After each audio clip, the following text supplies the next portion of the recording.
आपण महाराष्ट्राचं कोणतं हित केलं त्याची एकदा यादी द्यावी महाराष्ट्राला. बाळासाहेब ठाकरेंची शिवसेना ज्या पद्धतीनं आपण पैसा, दहशत, ईडी, सीबीआय आणि निवडणूक आयोगाचा वापर करून तोडली, यात कोणतं महाराष्ट्र हित आहे मिस्टर फडणवीस? हे तुम्ही एकदा स्पष्ट केलं पाहिजे ना. ही हिंदुहृदय सम्राट बाळासाहेब ठाकरे यांनी मराठी माणसासाठी स्थापन केलेली शिवसेना तुमच्या नरेंद्र मोदी आणि अमित शहानी निवडणूक आयोग आणि न्यायालयाला दबावाखाली आणून दोन शकलं करायला लावली. शरद पवारांचा राष्ट्रवादी काँग्रेस पक्ष हा सुद्धा महाराष्ट्र धर्म मानणारा एक पक्ष होता, त्याचे तुम्ही लचके तोडले. यात जर महाराष्ट्र हित असेल तर महाराष्ट्र हिताची व्याख्या बदलावी लागेल. तर मित्रांनो, संजय राऊत यांनी देवेंद्र फडणवीस, नरेंद्र मोदी आणि अमित शहा यांच्यावरती निशाणा साधला आहे. संजय राऊत म्हणाले, या तिघांचं काम पक्ष फोडणं आणि मराठी भाषेला विरोध करणं आहे. चला तर मग पाहूयात संजय राऊत नेमकं काय म्हणाले. बघा, हा राजकीय मेळावा नाही. सगळ्यात आधी तुम्हाला मी सांगतो, काल रात्री माझं मनसे प्रमुखांशी बोलणं झालं. मग शिवसेना पक्षप्रमुखांशी माझी चर्चा झाली. आमचं सगळ्यांचं अशी म्हणणं आहे की हा राजकीय मेळावा नाही. मान अपमान, सन्मान, मानापमान, बरं का, हा विषय इथे येत नाही. आम्ही सगळ्यांना आमंत्रित केलेलं आहे जाहीरपणे. त्यामध्ये कोण कोण आहे? नाही, सगळ्यांना म्हणजे आता ज्यांना तिथे उपस्थित राहायचं त्यांचं तिकडे नक्कीच स्वागत केलं जाईल. असं आहे की प्रत्येकाला यायचं, किती जणांचं आम्ही घरी जाऊन आमंत्रण देणार मला सांगा? हजारोच्या संख्येने लोक तिकडे जमतील. जे कोणी प्रमुख नेते येऊ इच्छित आहेत ते आमच्याशी संपर्क साधतात, त्यांची व्यवस्था तिकडे केली जाईल पूर्णपणे. त्यांच्या स्वागताची केली जाईल. त्यांच्या आगमन प्रसंगी ते कुठे बसतील, काय करतील, ही सगळी व्यवस्था आम्ही करतोय. पण अगदी कमी वेळ असल्यामुळे प्रत्येकाला व्यक्तिशः आमंत्रण देणं सोपं नाही. त्याच्यामुळे हेच आमंत्रण, ठाकरे बंधूंचं हेच आमंत्रण स्वीकारून सर्व मराठी माणसांना, मराठी नेत्यांनी तिकडे उपस्थित राहावं, ही आमची भूमिका आहे. नाही, पण मुंबई भाजप अध्यक्ष आशिष शेलार असं म्हणत आहेत की एका पक्षाकडून गर्दी होणार नाही, म्हणून बऱ्याच पक्षांचा मिळून हा मेळावा होतो. त्यांना काय म्हणायचं आहे ते म्हणू द्या. आता मेळावा जो, मोर्चा जो होता हा सगळ्यांचाच होता ना, म्हणून तर तुम्ही माघार घेतलीत. ठाकरे एकच आहेत. तुम्ही वेगळं करण्याचा प्रयत्न करताय किंवा केलाय, ही तुमच्या मनातली भीती आहे.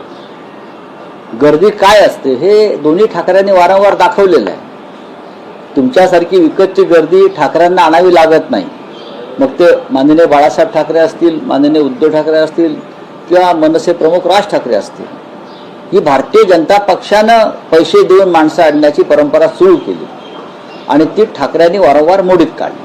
नाही, पण राऊतसाहेब फडणवीस असं म्हणतात की कुणाची युती व्हावी किंवा अयुती व्हावी यासाठी राजकारण करणारे आम्ही नाही आहोत, महाराष्ट्राच्या हितासाठी लढणारे आम्ही आहोत. आपण महाराष्ट्राचं कोणतं हित केलं त्याची एकदा यादी द्यावी महाराष्ट्राला.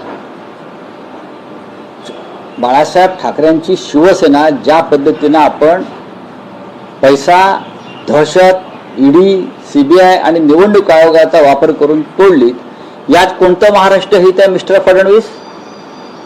हे तुम्ही एकदा स्पष्ट केलं पाहिजे ना. ही हिंदुहृदय सम्राट बाळासाहेब ठाकरे यांनी मराठी माणसासाठी स्थापन केलेली शिवसेना तुमच्या नरेंद्र मोदी आणि अमित शहानी निवडणूक आयोग आणि न्यायालयाला दबावाखाली आणून दोन शकलं करायला लावली. शरद पवारांचा राष्ट्रवादी काँग्रेस पक्ष हा सुद्धा महाराष्ट्र धर्म मानणारा एक पक्ष होता, त्याचे तुम्ही लचके तोडले. यात जर महाराष्ट्र हित असेल तर महाराष्ट्र हिताची व्याख्या बदलावी लागेल. राऊतसाहेब, आज राज्य सरकारनं नवा GR आणलेला आहे, ज्यात समितीचे प्रमुख म्हणून डॉक्टर नरेंद्र जाधव यांची घोषणा केली गेलेली आहे.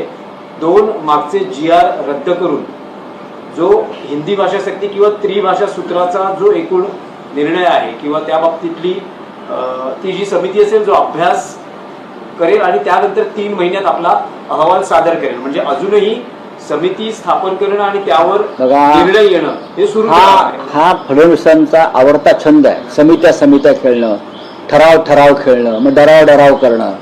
हा भारतीय जनता पक्षाचा, खास करून देवेंद्र फडणवीस यांचा SIT स्थापन करणं आणि त्या SITच्या माध्यमातून काहीही न करणं, हा त्यांचा एक छंद आहे, हा त्यांचा खेळ आहे, त्यांचा वेळ जात नाही. नरेंद्र जाधव हे अर्थतज्ञ नक्कीच आहेत, ते रिझर्व्ह बँकेत होते. शालेय शिक्षणासंदर्भात एक लेखक आहेत. शालेय शिक्षणासंदर्भात एक वेगळी समिती यापेक्षा स्थापन करता आली असती, पण त्या समितीची आता गरज नाही. एकदा आम्ही ठरवलं त्रिभाषा सूत्र स्वीकारणार नाही, नाही म्हणजे नाही. हे माननीय उद्धव ठाकरे यांनी सुद्धा ठणकावलंय आणि मनसे प्रमुखांनी सुद्धा ठणकावलंय. त्रिभाषा सूत्र आम्ही स्वीकारणार नाही, कोणत्याही भाषेची सक्ती आमच्यावर महाराष्ट्रात आम्ही लादू देणार नाही. तेव्हा या समित्या, या सगळ्या तुमचे वेळ आणि पैसे सरकारच्या तिजोरीत ही वाया घालवणारी व्यवस्था आहे. चला, राऊत साहेब, जेव्हाही हा हिंदी भाषा किंवा त्रिभाषा सूत्राचा विषय निघतो तेव्हा बॉम्बे स्कॉटिशचा आवर्जून उल्लेख होतो.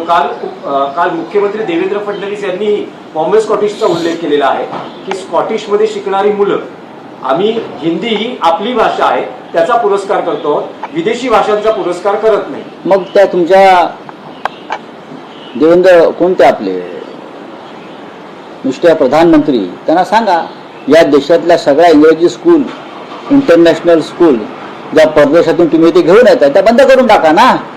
RSSची मागणी आहेच, करून टाका ना बंद. एक GR काढा ना, एक उत्तम GR काढा. तुम्हाला GR काढण्याची फार हौस आहे. देवेंद्र फडणवीस एक GR काढा, निदान महाराष्ट्रात तरी. आणि या महाराष्ट्रामध्ये ज्या इंटरनॅशनल स्कूलच्या छत्र्या उगवलेल्या आहेत, जो धंदा आहे हा धंदा तुमचेच लोक करतायत, शिक्षण सम्राट, बरं का, तो बंद करून टाका.